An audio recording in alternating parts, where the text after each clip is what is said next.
I've met and debriefed about 24 Navy veterans, men that don't know each other. This is critical. When you interview witnesses who don't know each other, that are basically telling you almost the exact same story, that's very important. It should get your attention. It got my attention. Without exception, these men were all told the following: gentlemen, in your lifetimes, not your children's, not your grandchildren's, gentlemen, in your lifetimes, these oceans are going to come out of their basins, flooding all coastal areas worldwide. Now, they weren't told why. They're sitting in the folding chairs, getting this briefing. They weren't told why it would happen. They were just told that it would happen.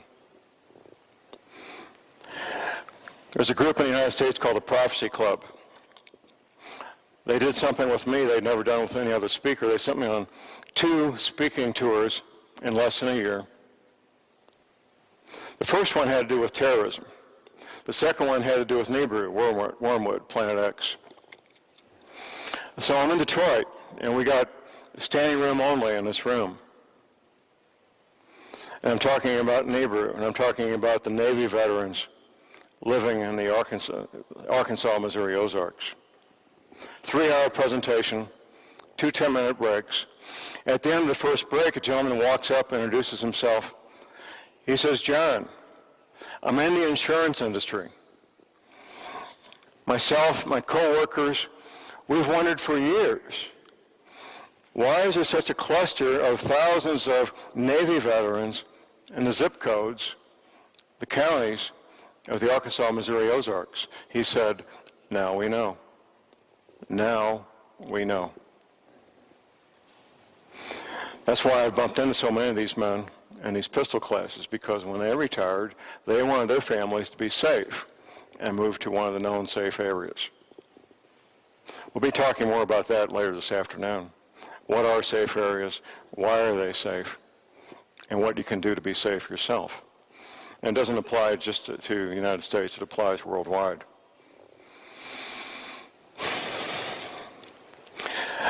When I was talking to Alexandra about coming here over the past 2 months, she initially asked me what my thoughts were when I first found out about this, and when I determined that, first of all, it was real, and second of all, that the United States government was not going to inform anybody. I told Alexandra I was very angry that our government would do nothing to inform our people, to help them be safe. I was very angry. That was 17 years ago. I've now come to an entirely different conclusion, however. If they had informed people in 1979 or 1980, it wouldn't change much. To create housing, fresh water, have places for people to stay and work in the middle of the country, that couldn't happen in 1979. It can't happen now. It's too much. That infrastructure does not exist and won't exist. Informing people what would happen would only lead to early death and early misery for people who are going to die anyway. That's the conclusion I've come to. It's my reality. In the meantime, I inform as many people as I can personally because it's the right thing to do, knowing full well that it's a small audience. Maybe 1 out of 100, maybe 1 out of 200 will understand this information, incorporate it into their being, and actually do something about it. A very tiny percentage. But I reach out to the ones I can, and they do what they're going to do. I take no responsibility for what they do. That's their choice. There's been lots of rabbit trails along the way this past 17 years, finding out about things I never really looked into before, about space, about planets, about the effects of these planets, ancient archaeology. This old planet that we live on has been through these cycles many times in the past. There's an area of archaeology that's kind of loosely called forbidden archaeology. I've got a nice stack of books about that particular area. And the evidence is not that difficult to find. We recently, I say we, Western civilization, the scientists, the archaeologists, only 6 or 7 years ago found the second tallest man-made building on the planet. It was, up until the hotel in Dubai was built, the tallest building on the planet. The pyramid in Bosnia, the Great Pyramid in Bosnia, I think they call it the Pyramid of the Sun, which as of July 2017 is the second tallest human-built building on the planet. This is only, I believe in 2017, only year number 6, maybe year number 7, that archaeologists have been working there to determine what this thing is, who built it, when it was built, and they still don't know who built it or when it was built. The second tallest building on the planet. If you go to the Saudi Arabian Peninsula, to just the right spot, you'll find hundreds of acres covered with green glass. Well, before August of 1945, we didn't know how you get the heat of the sun at the surface of the planet. We didn't know that. We found out twice in August 1945 in Hiroshima and Nagasaki. That's how the sand in the Saudi Arabian Peninsula turned into glass. We now know that nuclear weapons were not only set off in ancient times in Saudi Arabia, but, for example, Kashmir, that disputed territory between India and Pakistan. I was talking to a friend of mine, a retired petroleum engineer. I know he'd been all over the planet. And I asked him, have you ever been to Kashmir? He says, yes, John. My wife and I went there on vacation. I said, are you aware nuclear devices were set off there 12,000 years ago? He says, oh yeah, John. They sell trinkets in the local souvenir shops commemorating nuclear devices being set off 12,000 years ago in Kashmir. It's common knowledge. And the scientists can go there right now in July of 2017 with the right detection equipment, and they can find the radioactive isotopes in Kashmir. There's other places. Europe has had nuclear devices set off here 12,000 years ago, and other places. Our ancestors, and this whole thing about aliens, I think, is partly a cover-up. Our ancestors had the ability to split the atom 12,000 years ago. That's my reality, and the evidence is right there. If you go through the history books, you'll find a cycle of about every 3,600 years. You go back 3,600 years ago, 7,200 years ago, and so forth. Major civilizations collapsing and new civilizations coming up about every 3,600 years. That's what the evidence shows. Something cataclysmic happens to this planet about every 3,600 years. And we, all of you listening and watching, we're the generation that's going to experience the next one. I'm absolutely convinced of it. The United States government is convinced of it. The Russian government's convinced of it. The Chinese government. You think they built those beautiful new cities in China for work programs? I don't believe so, no. They built them because they need them. They built them because they have no choice. You think the Russian government hollowed out entire mountains to house millions of people as a work program? I don't believe so. They did it because they had no choice. The U.S. government is not taking care of their people. They're not building shelters for the American population. They have built very extensive, very nice shelters for their own people, the military, government officials, but not for the American population. Now, I've heard, and I haven't verified, that Norway has notified their people to a certain extent. I interviewed a man from Switzerland, and he says, John, it's not quite real common but somewhat common knowledge in Switzerland about the violently rising ocean levels. So there's a whole subcurrent of people worldwide that know about this, governments that know about this and are making plans and spending hundreds of millions, billions of dollars to prepare for this event.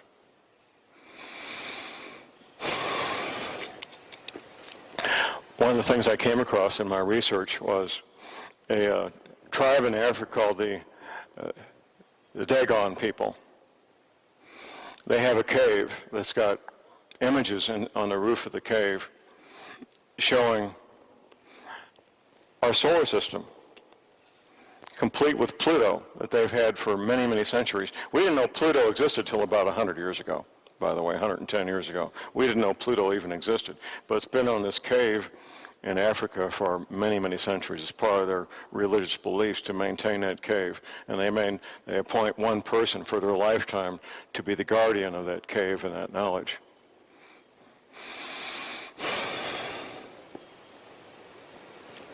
If there's anything I can get across to the people watching this DVD, this film, is that you need to pay heed. You need to do your own independent research. You need to come to your own conclusions. You can believe that China built massive, brand new, shiny cities for tens of millions of people as a work project, or you can believe they built them because they have no choice. I tend to believe the latter.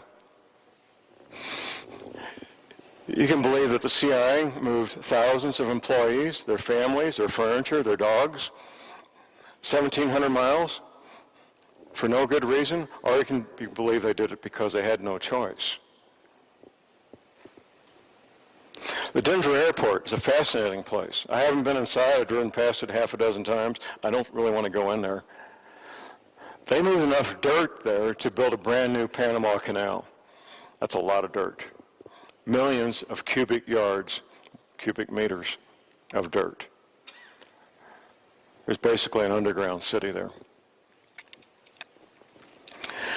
There was a film done many years ago called Close Encounters of the Third Kind. Incredibly popular film.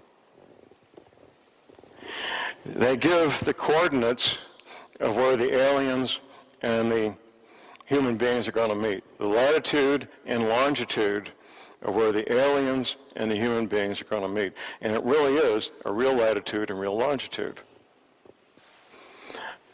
And when I first found out about this, I was incorrect in where that latitude and longitude was. But now that I've looked into it a little deeper, I know the reality of it. When the film was produced, well, first of all, in the film they say that latitude and longitude is Devil's Tower, which is a very popular tourist attraction, I believe in Montana, if I'm not mistaken. It turns out that latitude and longitude is not Devil's Tower. And at the time the movie was being made, there was about 6, maybe 7 possible locations for the new Denver airport. The latitude and longitude is north of Denver and a little bit east, but nowhere near where that Devil's Tower is. I haven't verified it, but I believe that the latitude and longitude that they gave in the film was probably one of the 6 possible locations for the new Denver airport. It certainly was not Devil's Tower. We know that for a fact. Hiding things in plain sight. You may hear that term occasionally, but they do that. They hide things in plain sight. They use cover stories, they use obfuscation, and outright lies, of course. I know in Missouri, I've ran across a couple of these government projects. One was the Weldon Springs Remedial Action Project, very near St. Louis, the next county west.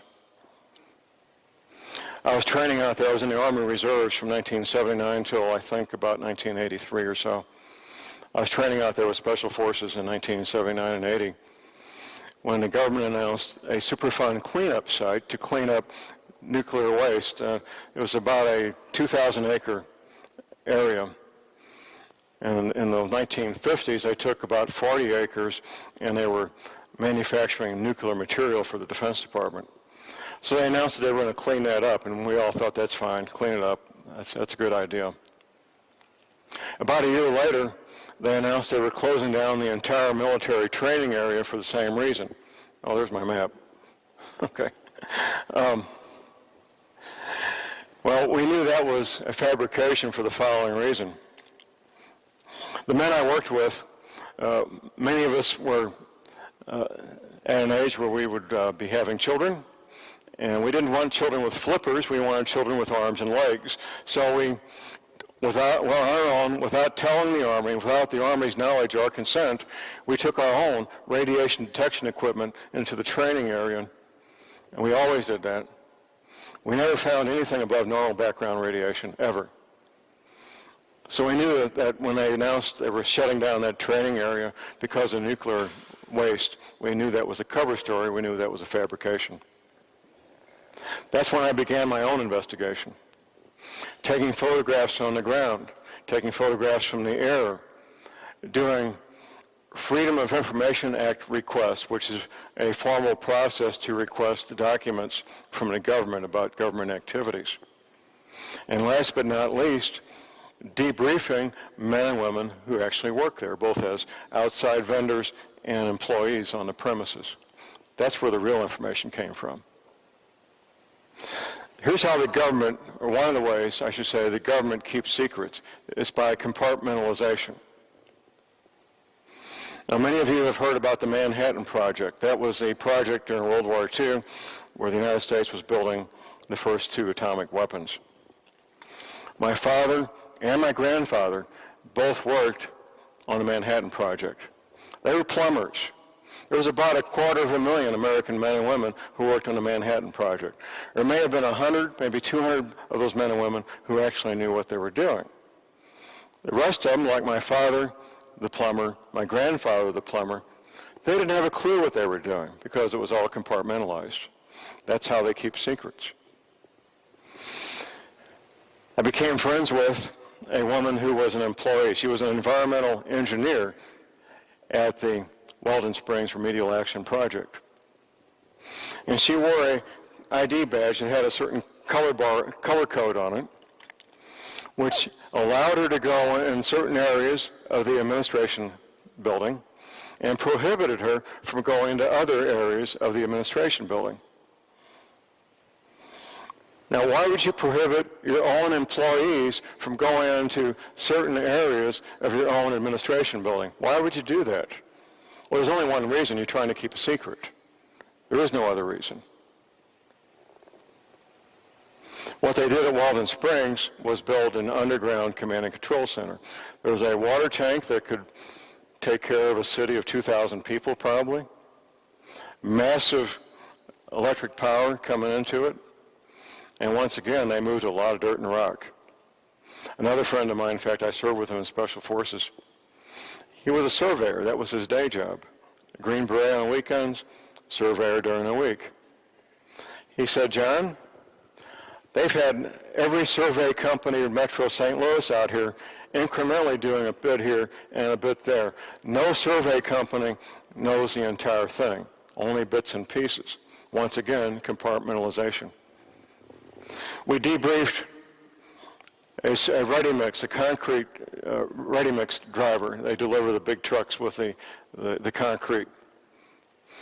He said, John, I've been doing this for 30 years.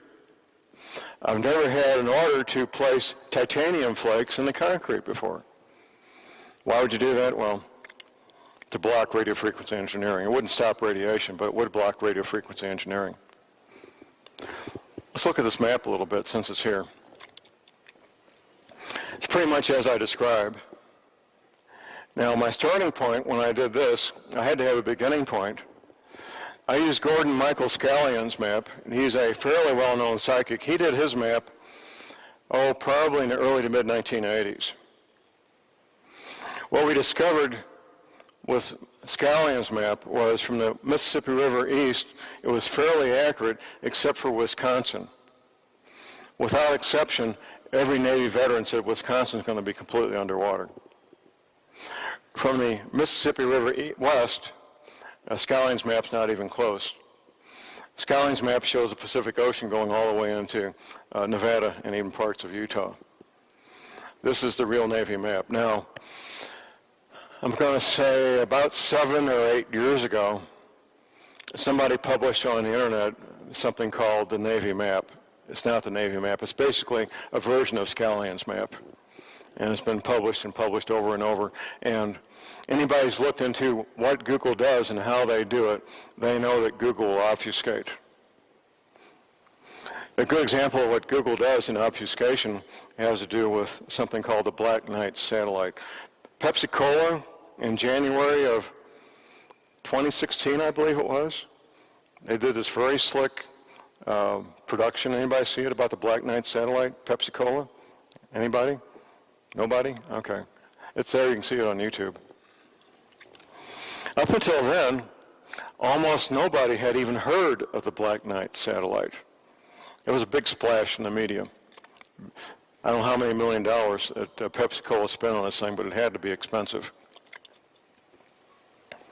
Once again, we get into ancient archaeology, forbidden archaeology, when it comes to the Black Knight satellite and our ancestors.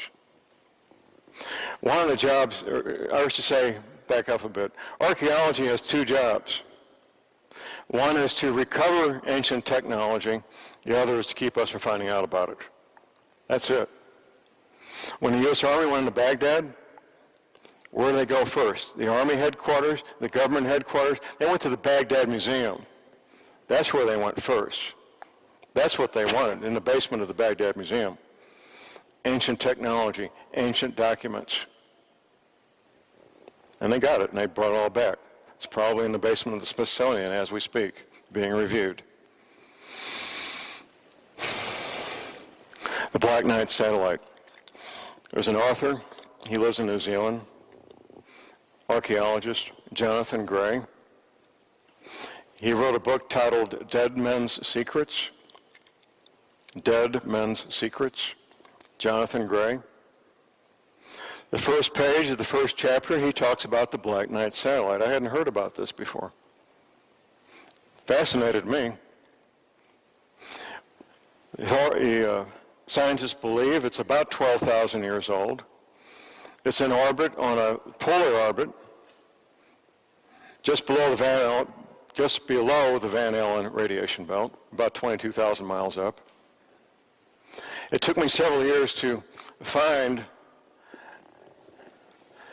the third dimension of the Black Knight satellite. I knew it was 40 by 70 feet. I didn't know the third dimension, which is 20 feet, until about 2 or 3 years ago.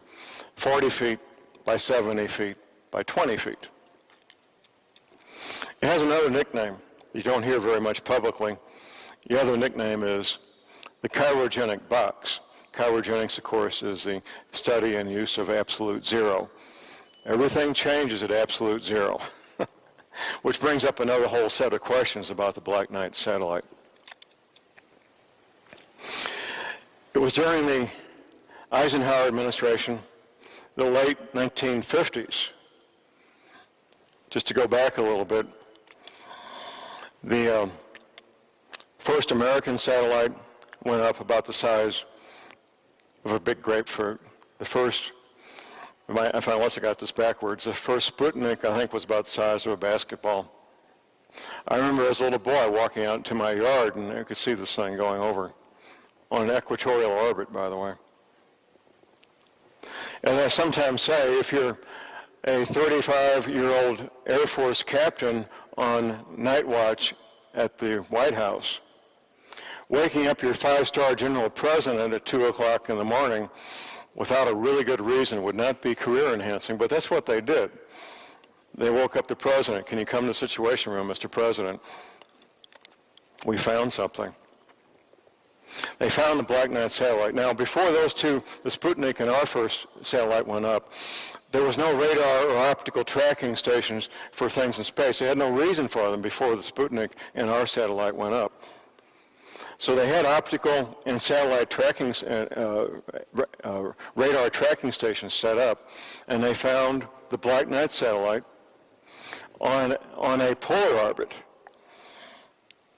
Now, we couldn't do polar orbits until about 20 years later. We could only do equatorial orbits. They immediately knew that they found something very special. They immediately knew that the technology on there is something they really, really wanted to get their hands on. Oh, that's interesting. It became a matter of highest national security and highest national priority to gain access to what's in that box. Now, I've got as far as a United States senator from one of our southern states who knows the Black Knight satellite exists but doesn't know if we've gained access to it or not. My belief, and I have no evidence to back this up, my belief is the Apollo space missions was a pretext to get their hands on the money and develop the lift capability to get 22,000 miles up to gain access to what's inside the Black Knight satellite. As I know, the Apollo space mission didn't put any Americans on the moon. I know that for a fact. Anybody who believes that needs to do their homework. Have they gained access to the Black Knight satellite? Quite frankly, I don't know. I do know that technology since the mid-1950s has gone forward so incredibly fast. I know there's 3 engineers given credit for developing the first transistor. I have people telling me that it's actually reverse engineered alien technology. I don't know, but it certainly could be.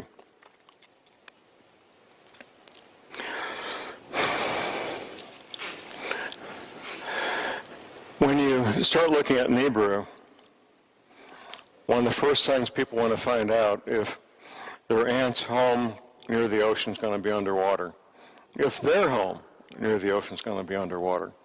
That's an understandable thing. It's a very human thing. You want to know if people you care about are going to be safe. There's a lot more to it than that, however. A lot more.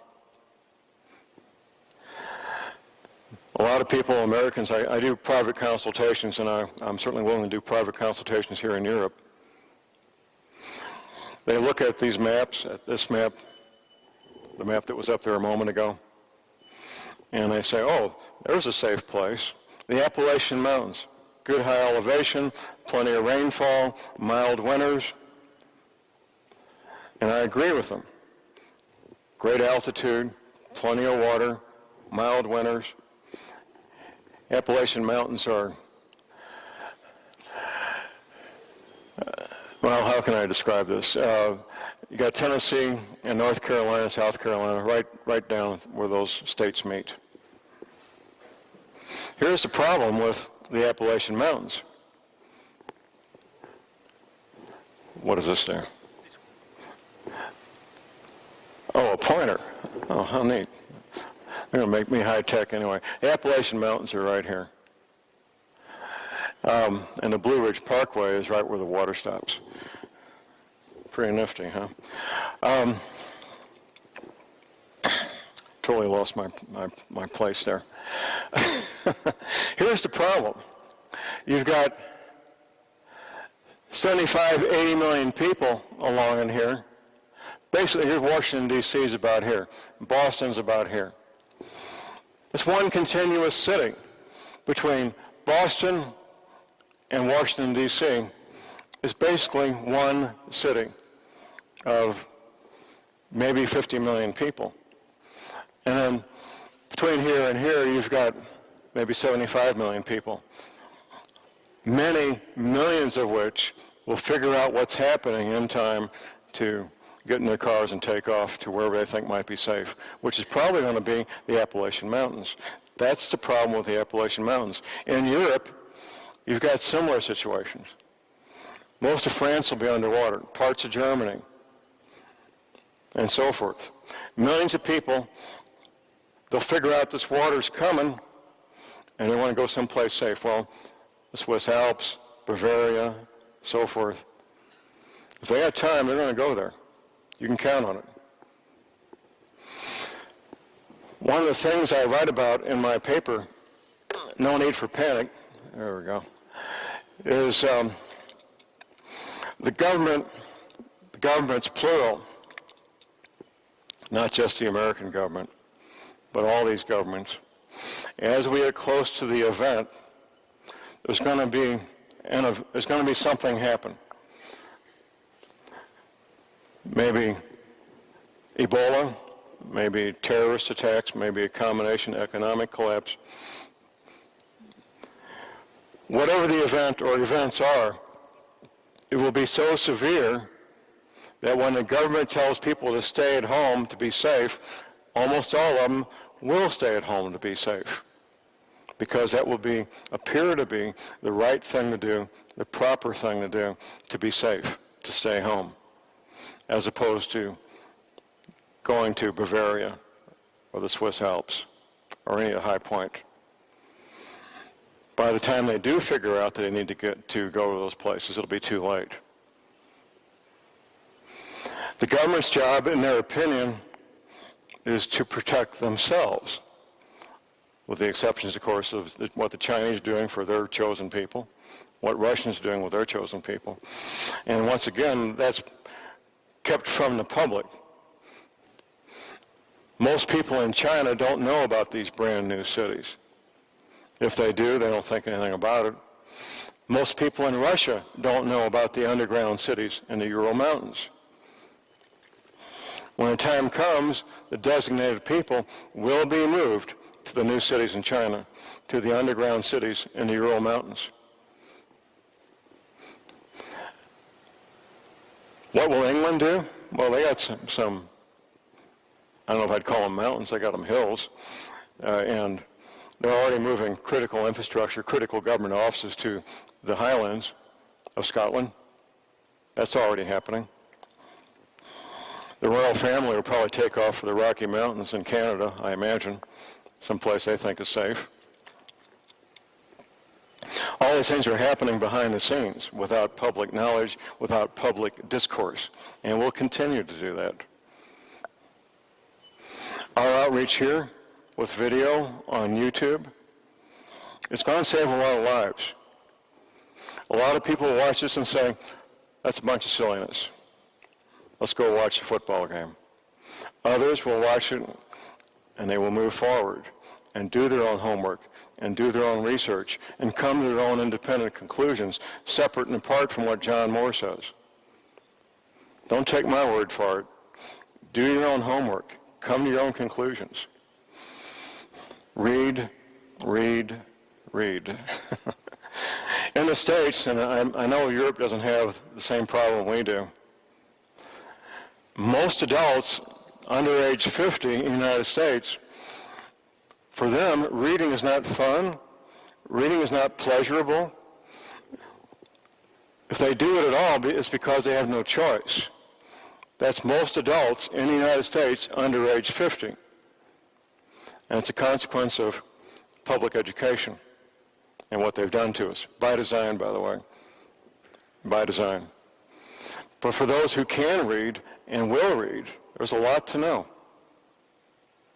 The bibliography at the end of my DVD, you're going to read 20,000 pages or more.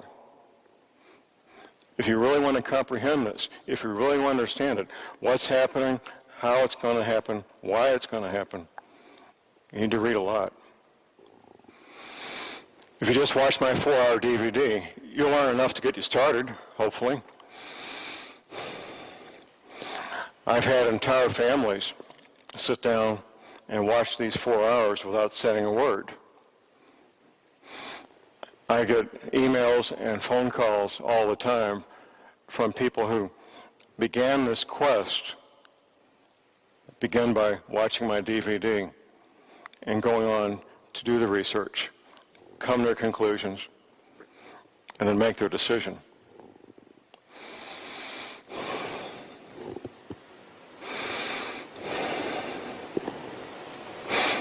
Don't get caught up in a timetable. There's people who've given out timetables. I'm not going to mention any names here. But during most of the calendar year 2012, we had several people, very prominent people in the alternative media, talking about the 21st day of December 2012 being the day. Myself and my friend Professor McCanny spent much of that year telling people that December 21st was only the day before December 22nd and nothing else. Nothing else. We had people advising Americans by the thousands to go to a state park in Missouri where there were 3 primitive campgrounds. Now, primitive campground means no running water, no electricity, no toilet. Thousands of people were being told to go to this campground in a Missouri State Park. How crazy is that? By the 3rd day, that would have been a stinking, unhealthy mess if they had done it. Thank goodness they didn't. This afternoon, I'll be talking about preparedness. And where are we at on time? We've got about 10 minutes.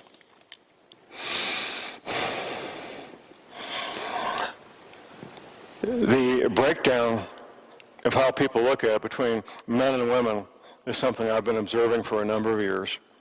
I did my first paid consultation in the summer of 1977, 40 years ago this month. And it's very predictable the way most women look at preparedness most of the time and the way most men look at preparedness most of the time.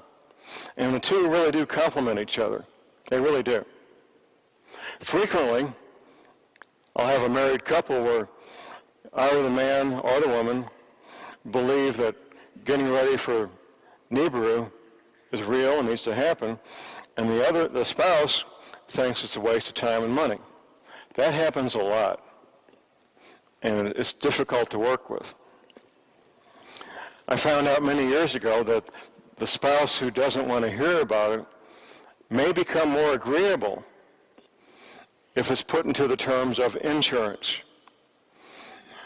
Now, in Western society, we have health insurance, automobile insurance, home insurance, life insurance, and others, all of which you may write a check every month, and at the end of the year, you got a stack of canceled checks to show for your efforts.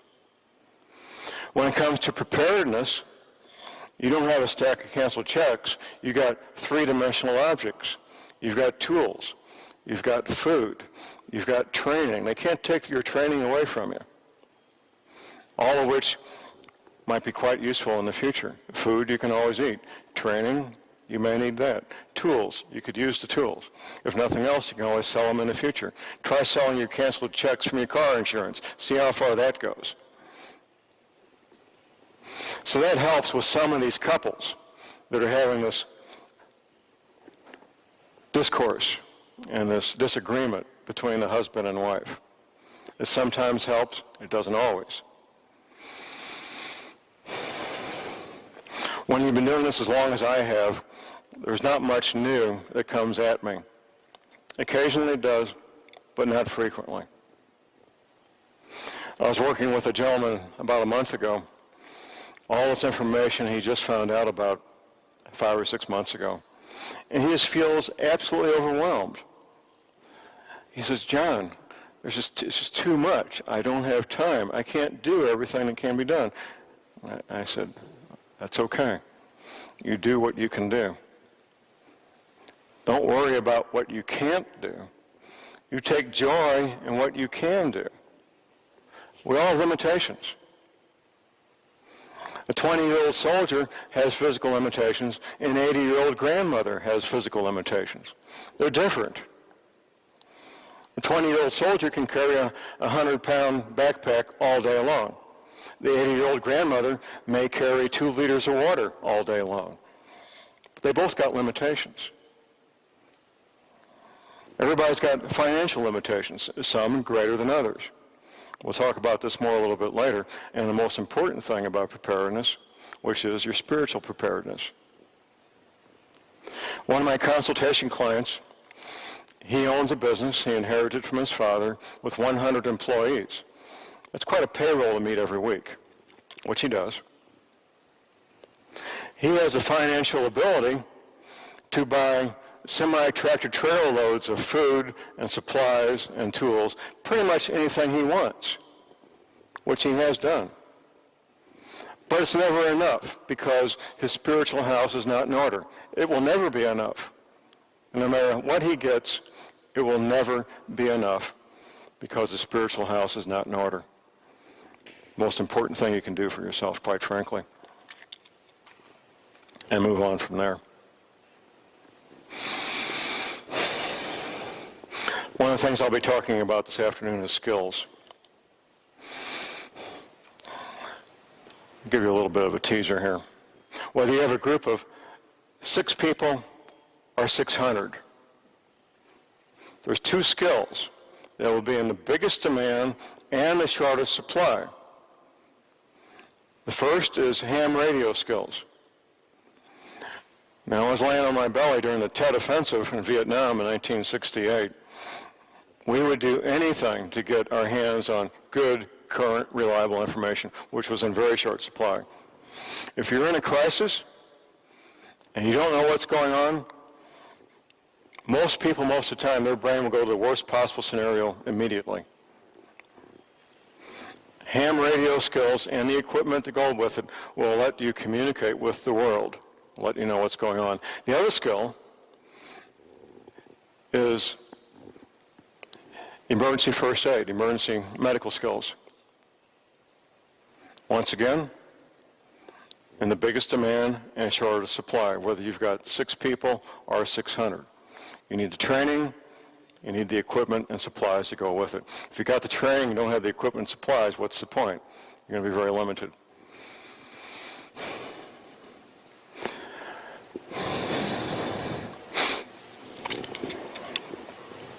One of the things we'll be doing this afternoon is questions and answers. I'm a radio talk show host.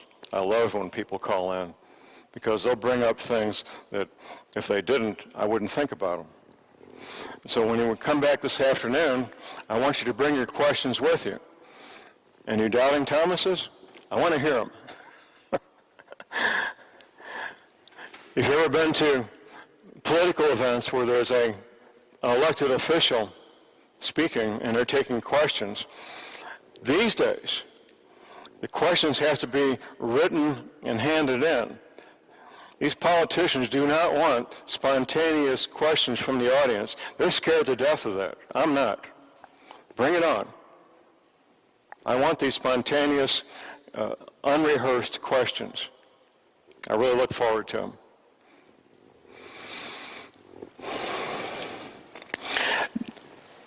Once you've looked at Nibiru, Planet X, Wormwood, once you come and understand it, you can get carried away with the overwhelming knowledge that you've acquired, with the knowledge that the world that you know will cease to exist. As one man said, federal government employee, he says, "John, I'm too old to learn how to live all over again." But that's where we're going to be. We'll be living the lifestyle of our grandparents, our great-grandparents, an agrarian lifestyle, growing our own food, not going any farther than we can walk in half a day because you want to get back at the end of the day. I know in the States, when they were setting up our states and counties, they set up enough counties that the county seat would be half a day horse ride from the farthest location in the county. So a man could ride his horse to the county seat, conduct business, and get back before dark. Before the 1930s in the States, government was at the county level. Very little involvement with the state government, almost no involvement at all with the federal government before the Great Depression in the 1930s. We're going to go back to that in the States, in Europe, in Asia. Government will be, if it exists at all, government will be at the local level. Now, there'll be a federal government that thinks they're in charge, but they won't be. They won't have the communications. They won't have the ability to go out and do much at all.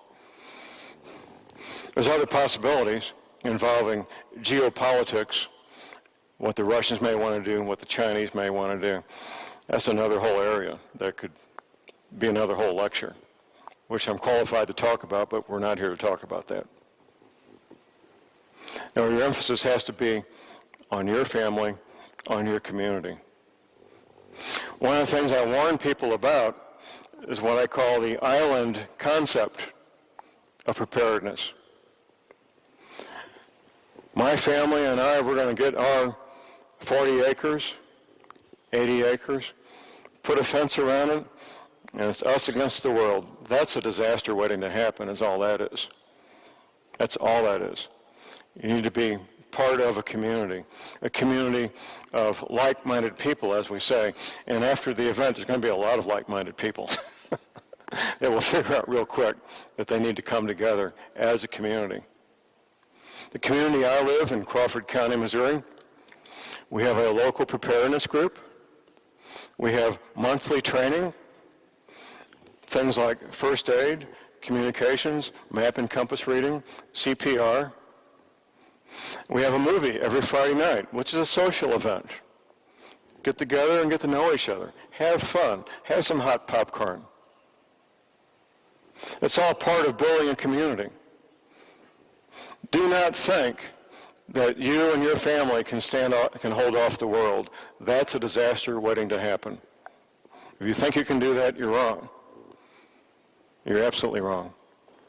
You need to be part of a community that will come together as a community to survive together.